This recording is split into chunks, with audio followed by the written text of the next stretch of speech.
Assalamualaikum warahmatullahi wabarakatuh.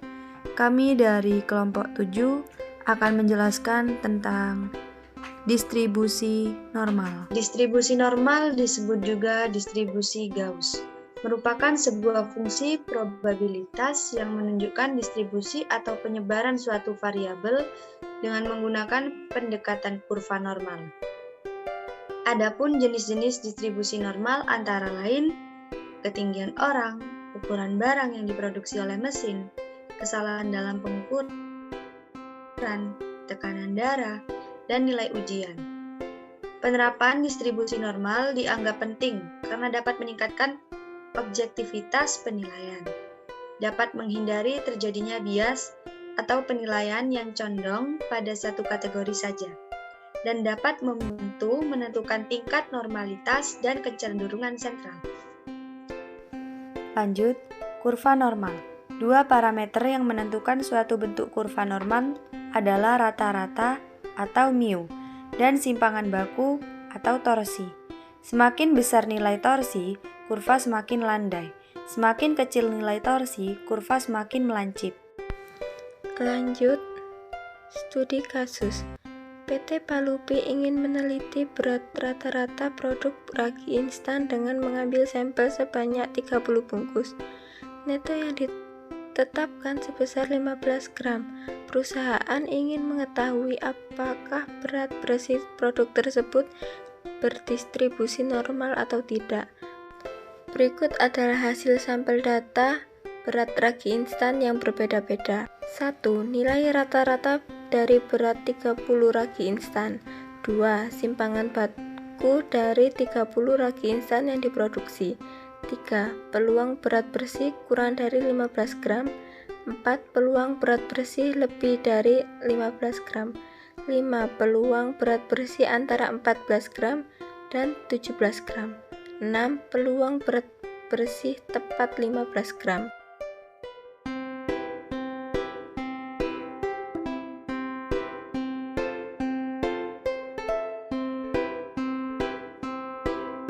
Oke, untuk penjelasan studi kasus akan saya jelaskan dalam slide beda.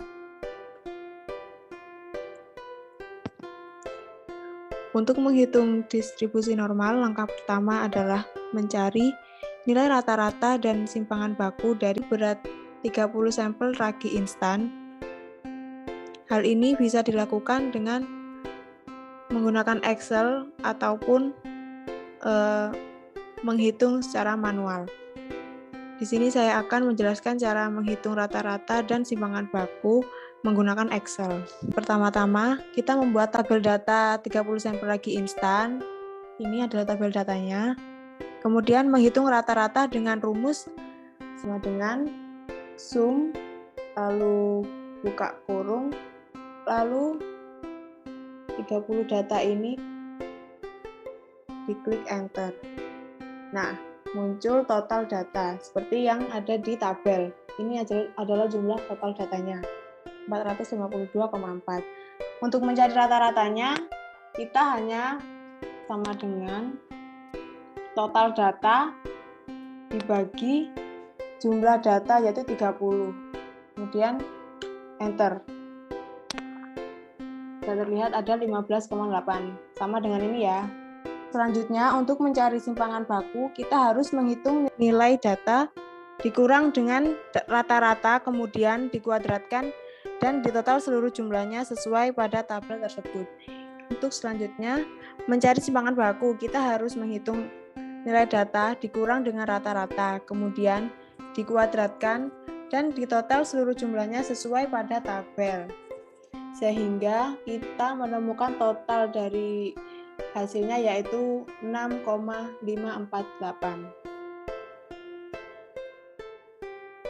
Terima kasih sebelumnya. Saya akan melanjutkan penjelasan nomor 3 yaitu peluang berat bersih kurang dari 15 gram.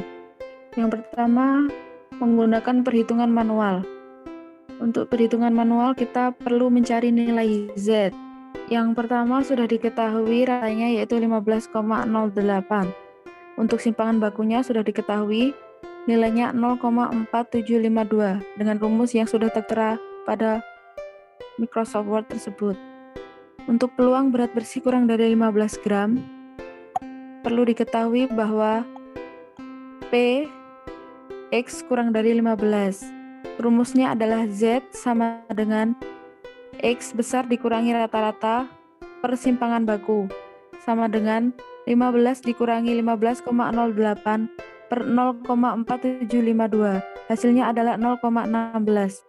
Untuk P X kurang dari 15, artinya sama dengan P Z kurang dari negatif 0,16. Hasilnya adalah 0,4364.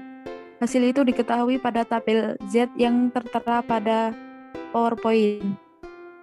Untuk yang kedua adalah peluang berat bersih lebih dari 15 gram atau P X lebih dari 15. Rumusnya sama, yaitu Z sama dengan X dikurangi rata-rata per simpangan baku.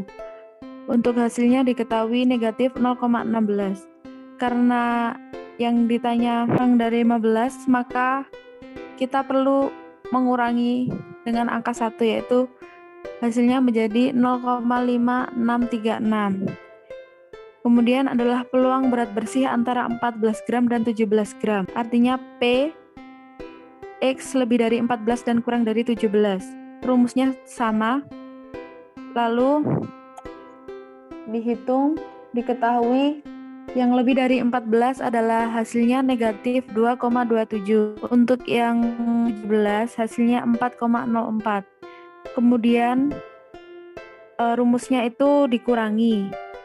Lalu dicari nilai pada tabel Z. 4,04 adalah 0,99997 dan nilai negatif 2,27 pada tabel Z adalah 0,011. Dikurangi hasilnya 0,98837. Yang terakhir adalah peluang berat bersih tepat 15 gram. P X sama dengan 15. Rumusnya sama, diketahui hasilnya negatif 0,16. Untuk tepat berarti kita harus mengurangi 0,5. Hasilnya pada tabel Z 0,16 adalah 0,4364. Jadi 0,5 dikurangi 0,4364. Hasilnya adalah 0,0636. Dari studi kasus yang kami bahas di video, kami memperoleh kesimpulan bahwa distribusi normal merupakan salah satu jenis distribusi dengan variabel acak yang kontinu. Yang kedua akan dijelaskan oleh teman saya. 2. Pada distribusi normal terdapat kurva atau grafik yang digambarkan menyerupai bentuk lonceng. 3. Untuk menentukan nilai Z atau Z-score dapat digunakan rumus Z sama dengan X dikurangi rata-rata dibagi simpangan baku, di mana X adalah data. Yang keempat, tabel nilai Z pada distribusi normal digunakan untuk mempermudah dalam menentukan Z-score. Itu tadi merupakan kesimpulan dari video presentasi dari studi kasus dan pembahasan yang kami bahas. Sekian video presentasi dari kami. Apabila ada kesalahan, kami mohon maaf yang sebesar-besarnya. Terima kasih. Wassalamualaikum warahmatullahi wabarakatuh.